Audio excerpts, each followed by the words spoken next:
Well, today we're going to talk about partnerships and what could possibly go wrong, and in particular the case with Coopers and the Bible Society.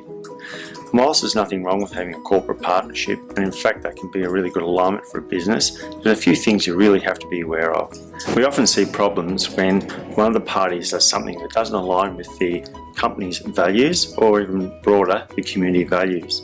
Now this needs to be very clearly spelled out in the policy when you put that arrangement together, so either party know what's acceptable and what's not acceptable. And the key thing is before you go and do something, you actually run it past the other party so they're quite clear what your intention is, and they can then give you approval to do that.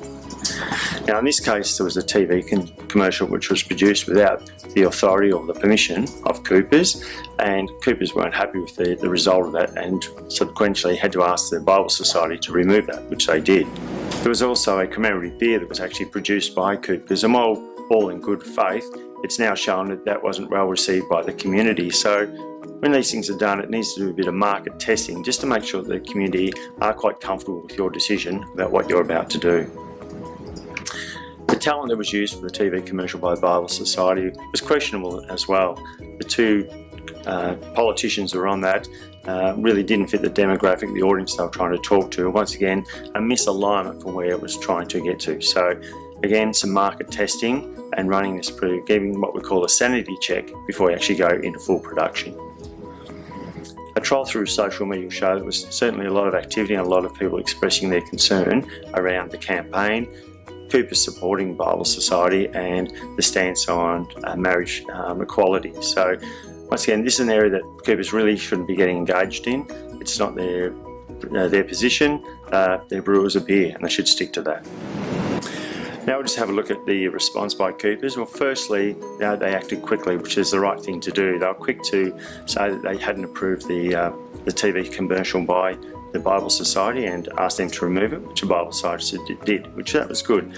Their executives actually were very quick to do a response, although they have a heavy use on teleprompter. They did give a very succinct, a very quick answer to that, and they've also pulled the commemorative beer. So some really good actions there by Coopers. We now hope that they're now having a full review of their agreements with companies that they sponsor or support to make quite clear before you do anything that you actually come and discuss it with them. And lastly, we just want to look at the cost that this has incurred for Coopers.